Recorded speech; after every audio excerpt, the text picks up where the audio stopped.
just basically, I'll talk to y'all about, let's see if I find some protests or something. But I'm just basically talking to y'all about, because I'm freaking bored. I don't even know who to vote for anymore. Because it seems like everybody is just full of mess. Every time you look around now, it's full of mess. And they're saying stuff they don't feel like saying. And then Biden, he must think that he got black people's votes in the bag. And so therefore he can say whatever he want to say and do whatever he want to do to us, because I guess he look at statistics, because that's what they do. They look at statistics, and then they see, oh, well, I got these guys in the bag. Oh, I used to be a vice president for Obama, so I automatically know black people are gonna vote for me and all that stuff, right? So it's like, it's to the point where it's like, just because you were the vice president of, I want to say that, but I know a lot of black people are actually gonna vote for him because he's Democrat, first of all, and second of all, a vice president of Barack Obama. Boy, you better hurry up when you're doing that to people. Hollering her up and pressing on gas and then jumping in front of them like that. You better press on some gas before you jump in front of somebody like that. Don't do it on no short distance. Oh, I was talking about the car in front of me. So anyway, I don't even know what to vote for anymore, because it feels like to me that Biden could really win no matter how foolish or how crazy he talk. This is like a kind of like a little bit of a part two about that reparations thing that Biden felt like he wanted to say.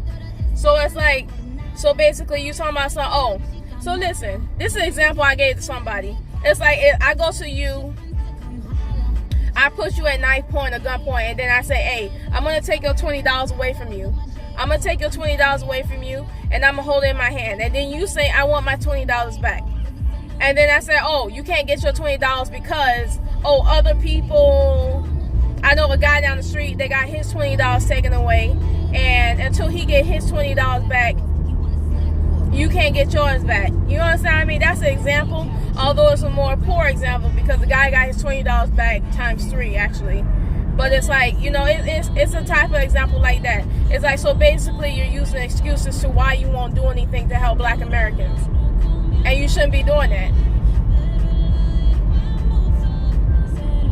You shouldn't be doing that at all. So that's the way it is. And these folks, they don't give a darn. They feel that just because you're black, you're going to be like foolish, and then you're going to vote for them regardless. You guys are like wondering why I'm driving at like, while I'm driving, my dog is actually in the back seat right now, and I'm just driving down the road here trying to make it to, but honestly it feels like to me that like one of you guys are probably going to see like the road or something, and probably going to see a sign or something, be like, oh, you stay at blah, right? This is actually somewhat around this area, not this area exactly, but somewhat around this area. Pretty much where I stay. Yeah, so anyway, that's my example. It just feels like to me is that he knows that like black people ain't gonna get reparations, so what he does is he uses another example of somebody else. That's something I don't appreciate. To me, that's incredibly disrespectful, because it's like, you know, you're mocking people who actually freaking died.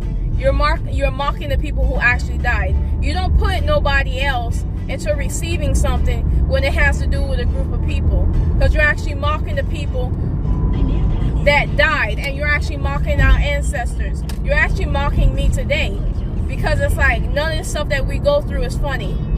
It's like I shouldn't have to be afraid to call the police.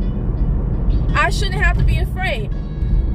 Like right now, ooh, we got throwing those brakes, baby. Ooh, wee.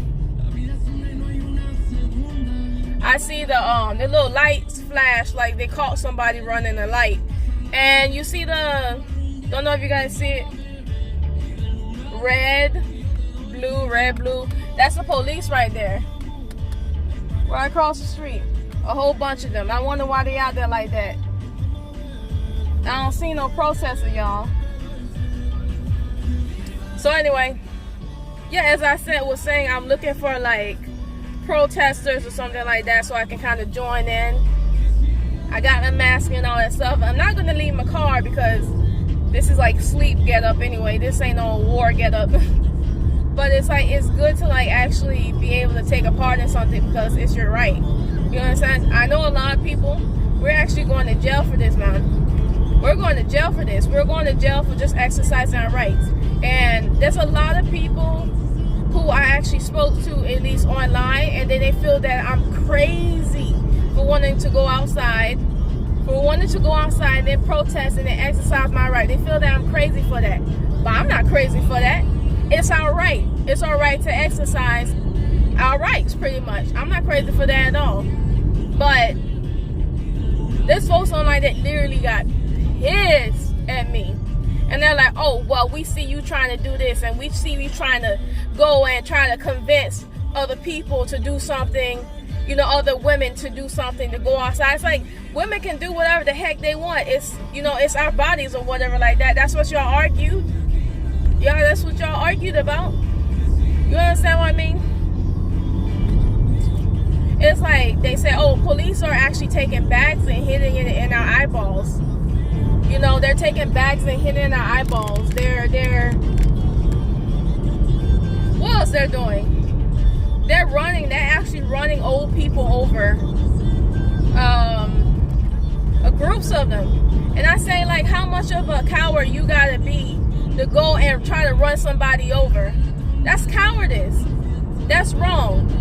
It's an old guy too. The old guy, I think, touched the cop, and then the cop felt like he was strong, and then he basically just pushed him over pretty much. They're running people over with cars. They're running people over with trucks. I think so, with trucks too. And it's like, to me, it's like,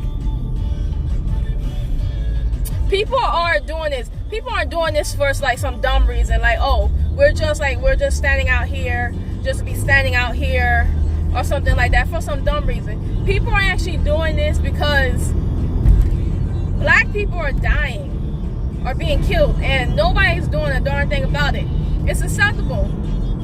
It is acceptable for us to be killed. It is acceptable. And companies are coming out and saying, oh, we stand with black people. We stand with black people. It's like, if you stand with black people, then why are we being killed? Then why aren't we being hired at jobs? You understand what I mean? You understand what I mean? Why is it still like so impossible for us to get something good? You know? Why are we still struggling? Why are we at the bottom ring of society? It doesn't make any sense to me, but yes, you stand with us. You only say it because you don't want your buildings to get burned down. You don't want to stop making money. It seems like money makes people walk and money makes people talk. You understand what I mean? And this is evil mess. It's really evil when you think about it, because it's like, it's not done for the sanctity of a human being, and safety is basically being done because it makes them look good, because it saves a building. Damn the person's life. It saves our building. And oh,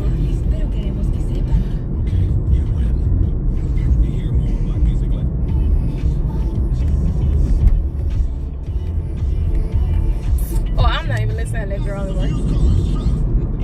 Oh, fuck it. I'll listen to it. Let's just cut this video out right now and then just make a new one, because this is like a very long video.